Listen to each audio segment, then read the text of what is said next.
अस्सलाम वालेकुम and welcome back to my YouTube channel. तो कैसे हैं आप सब? I hope you all are doing well. तो आज के इस लेक्चर में हम डिस्कस करने वाले हैं रूमी की कुछ पोएम्स को, जिसमें हम डिस्कस करेंगे उसकी poem the man of God on repentance through love, divine pride, limit of fatalism. तो ये कुछ इसकी पोएम्स हैं जिसको हम डिस्कस करेंगे। पिछली वीडियो में मैंने जो है वो रूमी की मसनवी को डिस्कस किया था डिटेल के अंदर। आज मैं रूमी की जो है पोएम्स को वन बाय वन जो है वो डिस्कस करने वाली हूँ। तो आइए वीडियो को स्टार्ट करते हैं बगैर टाइम वेस्ट किए। तो सबसे पहले मैं फर्स्ट पोएम की तरफ आती हूँ, मैन ऑफ गॉड। आज हम इसकी क्रिटिकल एनालिसिस करेंगे। रूमी की poem the man of God एक बहुत ही खूबसूरत, एक बहुत ही थॉट प्रोवोकिंग वर्क है जो एक्सप्लोर करता है एक ट्रूली स्पिरिचुअल पर्सन को। जैसे कि मैंने मेरी पहली वीडियो जो रूमी की मसनवी के अंदर मैंने बताया था कि रूमी के अंदर किस तरीके से स्पिरिचुअल डेवलपमेंट हुई थी। उसकी जो मसनवी है ना, वो पूरी की पूरी स्पिरिचुअलिटी के ऊपर जो है वो लिखी गई है। तो इसी तरीके से अब जो रूमी है उसकी जितनी भी पोएम्स हैं आपको स्पिरिचुअल की तरफ जो है स्पिरिचुअल इंस्पायर मिलेंगी। तो जो ये भी जो इसकी पोएम है ना, द मैन ऑफ गॉड, अब ये आपको टाइटल से पता चल रहा है मैन ऑफ गॉड मतलब जो खुदा का बंदा है, अल्लाह ताला का बंदा। वो अब इसके अंदर इस टाइटल से आपको पता चलेगा कि इस पोएम के अंदर जो है बेसिकली वो रूमी ने बताया है कि अल्लाह ताला का बंदा जो है उसको कैसा होना चाहिए, उसमें क्या क्वालिटीज़ होनी चाहिए। तो ये सब बातें जो है हमें इस पोएम के अंदर पता चलेंगी। तो ये रूमी की जो पोएम है ये एक्सप्लोर करती है कि एक ट्रूली स्पिरिचुअल पर्सन जो होता है ना, एक रूहानी बंदा होता है जो बिल्कुल अल्लाह के कहता है कि मैं अल्लाह के बहुत मेरी बहुत मोहब्बत है अल्लाह से और मैं बहुत स्पिरिचुअल हूँ। तो उसकी क्वालिटीज़ के बारे में हम आज इस पोएम के अंदर एक्सप्लोर करेंगे इस चीज़ को थ्रू हिज करेक्टरिस्टिक। इसमें जो करेक्टरिस्टिक यूज़ किए गए हैं, इसमें जो मेटाफर्स यूज़ किए गए, इसमें जो सिंबलिज्म यूज़ किए गए हैं, वो रूमी ने असल में जो है अपना एक विज़न बताने के लिए कि एक पर्सन है उसमें क्या क्या जो है वो क्वालिटीज़ होनी चाहिए, एक डिवाइन के लिए क्या क्या चीज़ें वो किस चीज़ का वो एम्बॉडीमेंट होना चाहिए। तो वो सारी चीज़ें जो इसमें इसने प्रेजेंट की हैं। तो इसके अंदर हम जो हमें थीम्स मिलेंगी वो बेसिकली थीम मिलेगी इमेजरी की, मीनिंग की, और इसके साथ साथ जो है हम इसके अंदर एग्जामाइन करेंगे relevance to our life today कि हमारे आज की हमारी जो लाइफ है तो उसके साथ ये किस तरीके से ये रेलिवेंट है ये ऐसे। तो हम इसको स्टार्ट करते हैं। सबसे पहले जिसमें एक मेन पॉइंट की बात की गई है इस पोएम के अंदर वो है द पावर ऑफ एक्शन। ये एक स्टार्टिंग पॉइंट है। जब ये इससे स्टार्ट होता है तो स्टार्टिंग में ही इसके अंदर रूमी बताता है कि the man of God is not someone who speak about God but rather someone who shows God presence through the action. तो कहता है कि एक्शन का कितना ज़्यादा पावर है।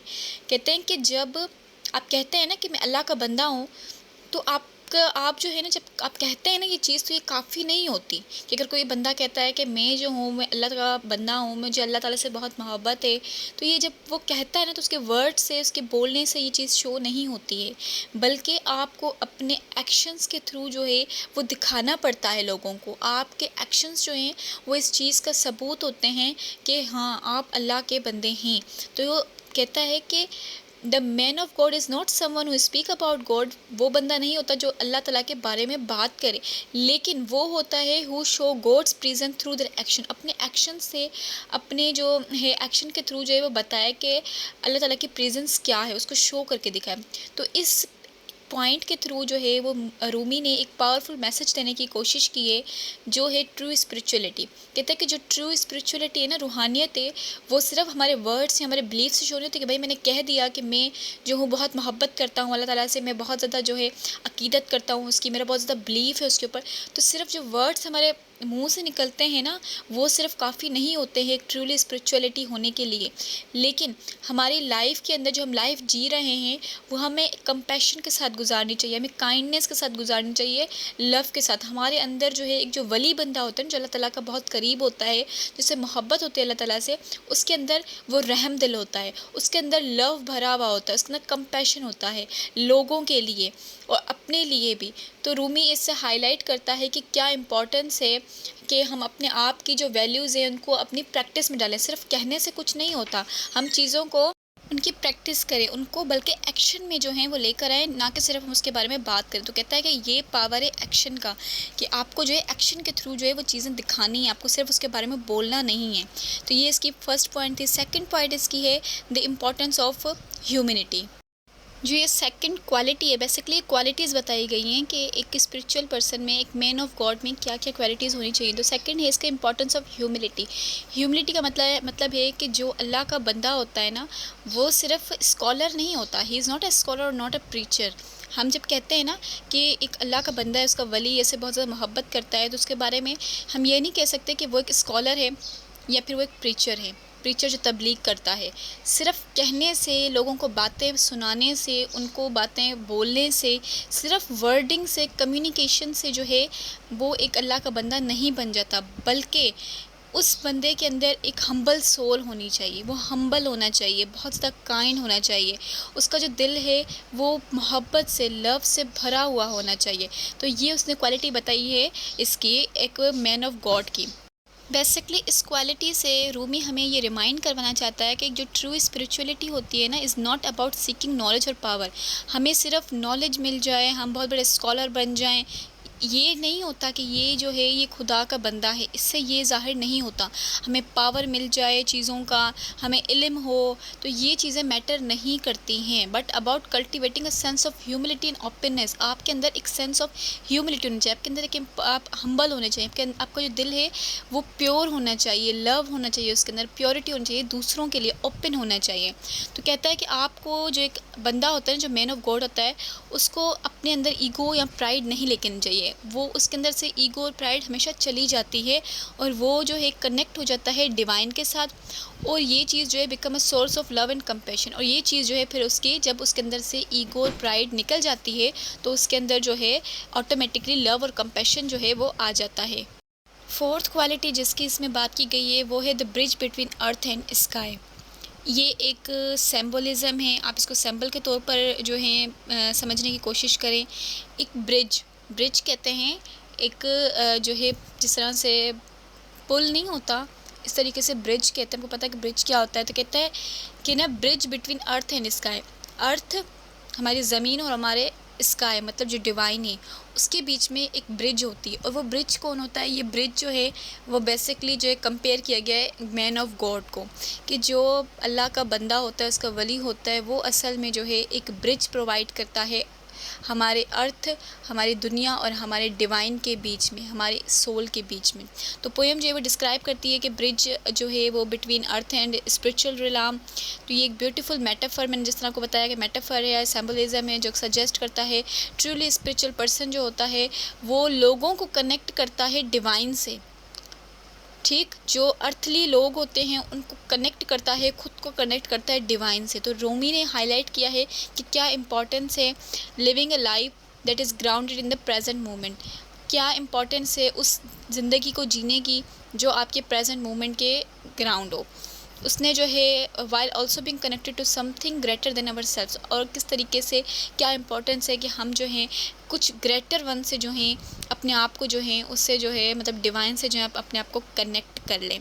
तो बेसिकली जो रूमी की जो ये ओवरऑल पोएम है मैन ऑफ गॉड, ये प्रेजेंट करता है विज़न, एक विज़न प्रेजेंट करता है एक बंदे का जिसके अंदर जो एक डिवाइन की एम्बॉडीमेंट होती है, जिसके अंदर डिवाइन होती है। इसमें वो बताता है इम्पॉर्टेंस बताता है एक्शन के, ह्यूमिलिटी के, कनेक्शन के। और रूमी हमें इस ऐसे के थ्रू जो है, इस पोएम के थ्रू जो है हमें रिमाइंड करवाता है कि ट्रू स्पिरिचुअलिटी जो होती है वो सिर्फ हमारे बिलीव्स या हमारे वर्ड्स या हमारे कम्युनिकेशन के थ्रू नहीं होती, ओरल नहीं होती है, बल्कि हमें उसे जो है करके दिखाना चाहिए होता है। उससे हमें जो है उसके तरीके से लाइफ गुजारनी चाहिए, हमारे अंदर लव होना चाहिए, कंपैशन, काइंडनेस होनी, मतलब हमें प्रैक्टिस में उसको लेके आना चाहिए।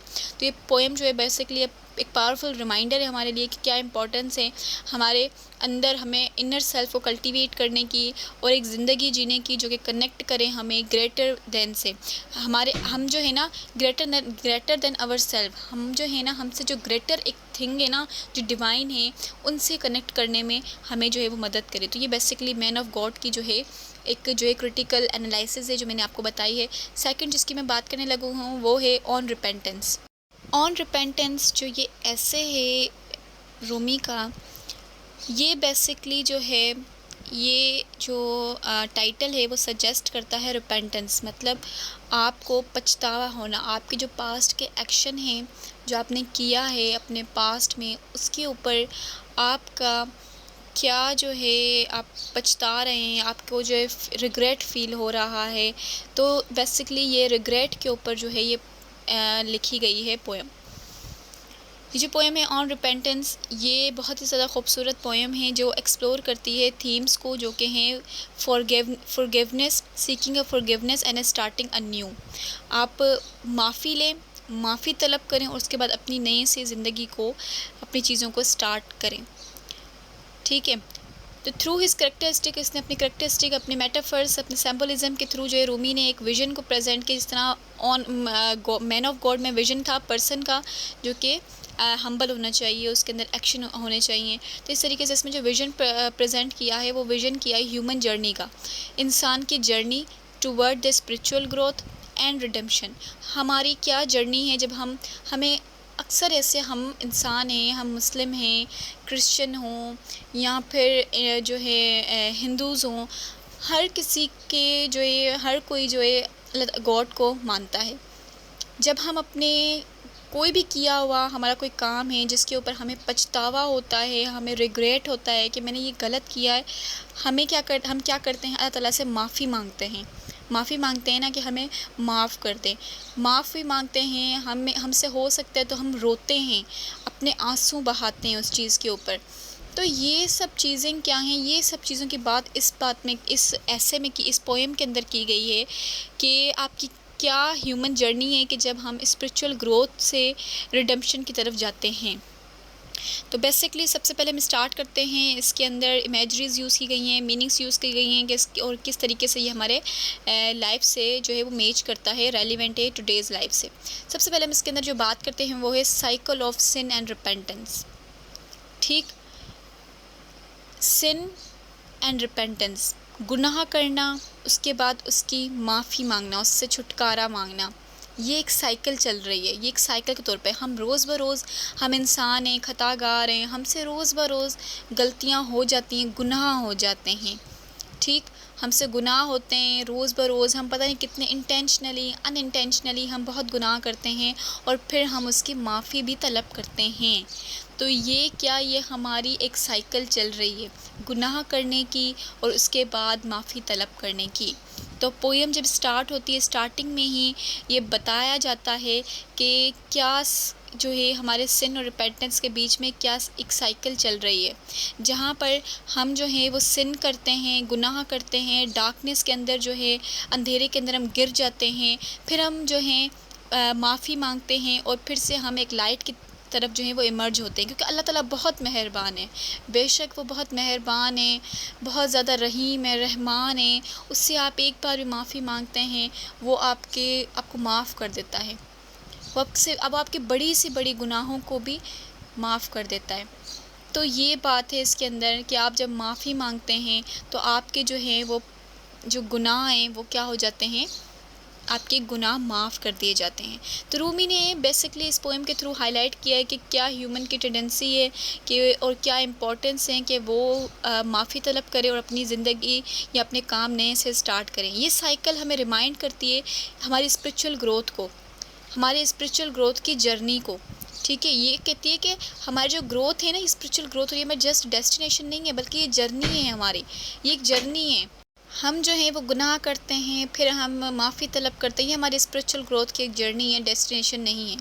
सो हमें जो है वो must continuously seek to improve our self, हमें कंटिन्यूसली अपने आप को इम्प्रूव करना चाहिए। तो ये बेसिकली इसमें बात की गई है। सेकंड जो इसमें क्वालिटी बताई गई है वो है द पावर ऑफ टीयर्स, के जो रोना है, जो आंसू हैं, उसका क्या पावर है। तो इसके बारे में बेसिकली बात की गई है कि ये बहुत ज़्यादा जो है एक रोल प्ले करते हैं हमारे प्रोसेस ऑफ रिपेंटेंस में। जब हम माफ़ी मांगते हैं उसके प्रोसेस में जो है बहुत बड़ा ये जो है रोल प्ले करते हैं। कहते हैं कि टीयर्स जो हैं वो एक सिंबल है हमारे सोरो का। जब हमें गम होता है, हमें रिग्रेट होता है, और तो है ना, जो ये टीयर्स ने एक सिंबल के तौर पर हमें नज़र आते हैं कि हम जब रोते हैं तो इससे ये शो होता है ना कि हमें बहुत ज़्यादा दुख है इस चीज़ का, हमें बहुत ज़्यादा पछतावा है। तो बेसिकली ये जो पावर ऑफ टीयर है, आपने ये बात तो सुनी होगी एज अ मुस्लिम कि जब हमें कोई भी पछतावा होता है, हमें अपने गुनाहों पर माफ़ी मांगनी होती है, अल्लाह ताला फरमाता है कि आप एक बार, आप अगर आपके आंसू आ जाए ना आँखों के अंदर, तब भी आपकी जो है वो माफ़ी कबूल हो गई है। अगर आपके रुखसार पर, आपके फेस के ऊपर जो है अगर वो आंसू आता है, तब भी आपकी जो है वो माफ़ी बिल्कुल जो है ना वो एक्सेप्ट हो गई है।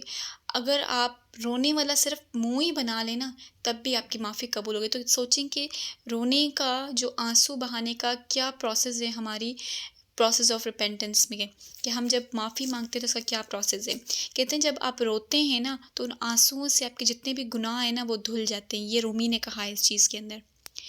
ये हमें अलाउ करते हैं कि अपनी न्यू जर्नी को हम स्टार्ट करें। तो ये एक हमारे लिए रिमाइंडर है कि हमारे इमोशंस, हमारे वल्नरेबिलिटीज़ जो हैं, वो एक सोर्स है हमारी स्ट्रेंथ का।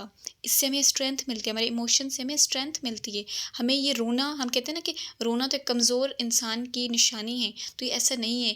रोना, जो टीयर्स हैं, जब हम रोते हैं, हमारे जो इमोशंस हैं, कभी कभी वो हमारे स्ट्रेंथ की सोर्स भी बनते हैं, सिर्फ वीकनेस की नहीं बनते हैं।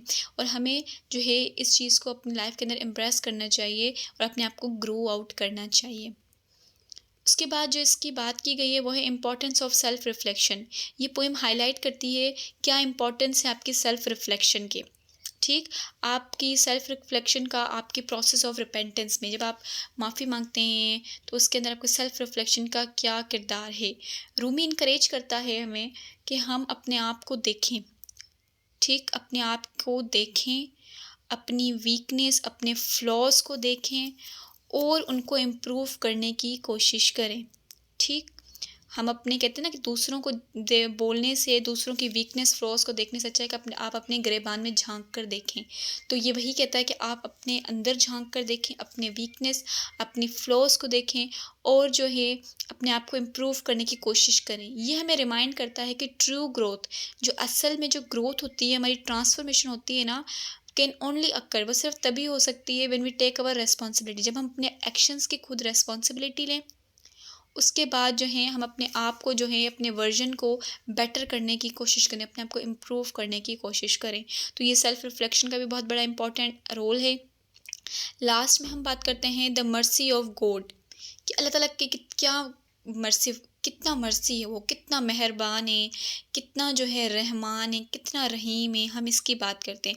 फाइनली रूमी ने हमें ये रिमाइंड करवाया है कि the mercy and the compassion of God, जो मर्सी, जो कंपैशन है गॉड की, जो रहमदिली है, जो हमें वेलकम करता है कि हमें अपने ओपन आर्म्स से, जब हम उससे माफ़ी मांगते हैं ना, इसका मतलब जब हम उससे माफ़ी मांगते हैं ना, एक बार भी, कितना भी बड़ा बड़ा गुनाह हो, कुछ भी हो, जब हमें एक बार भी उससे माफ़ी मांग लेते हैं ना, वो हमें अपने खुले बाजुओं से हमें जो है वेलकम बैक करता है कि आप दोबारा आएँ।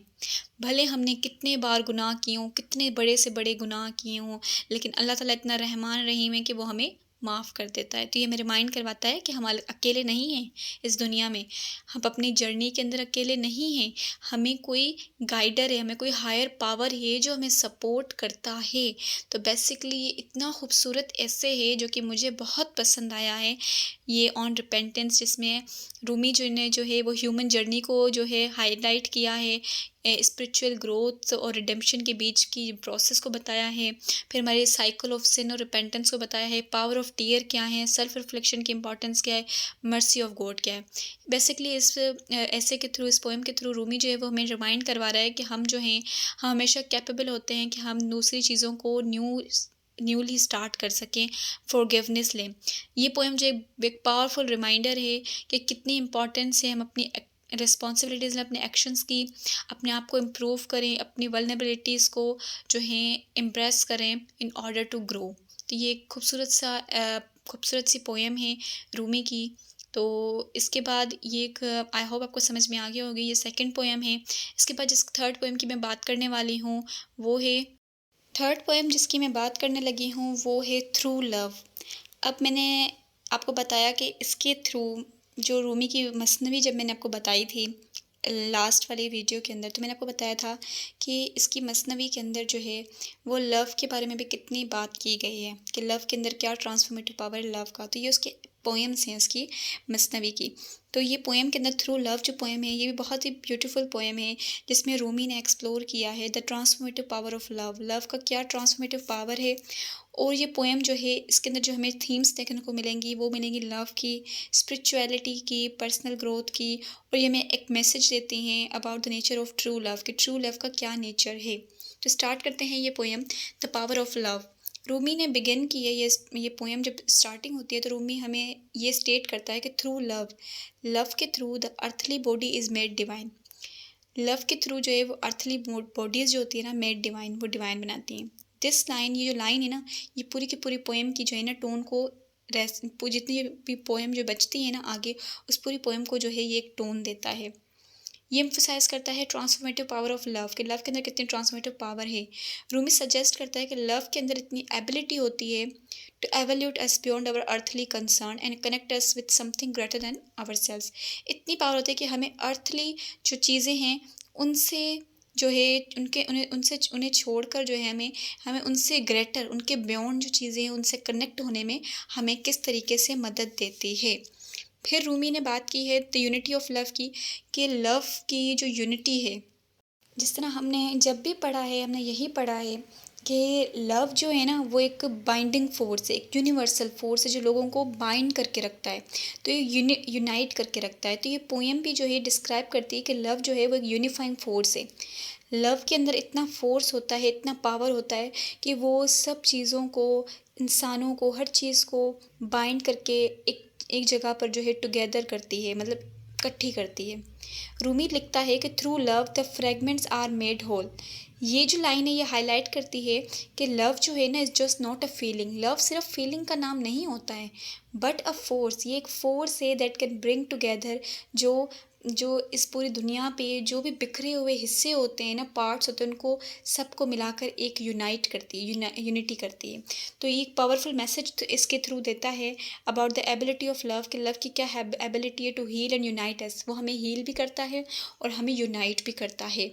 ये इसकी बेसिकली बात की गई है। फिर हम कहते हैं the spiritual dimension of love. Rumi कहता है कि स्पिरिचुअल डायमेंशन ऑफ लव जो है वो इस पोएम के अंदर उसको एक्सप्लोर करने की कोशिश करता है। वो लिखता है कि through love the finite become infinite. कहता है कि जो लव है ना उसके थ्रू जो कोई लिमिटेड चीज़ है ना वो अनलिमिटेड बन जाती है।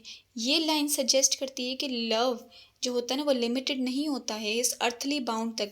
हमारे जो अर्थली रिलेशनशिप हैं, हमें कोई चीज़ पसंद है, हम उससे मोहब्बत करते हैं, किसी इंसान से मोहब्बत करते हैं, तो वो सिर्फ अर्थली बाउंड नहीं होती है हमारी ये चीज़, सिर्फ लिमिटेड नहीं है यहाँ तक, बल्कि this can connect us with something greater our self.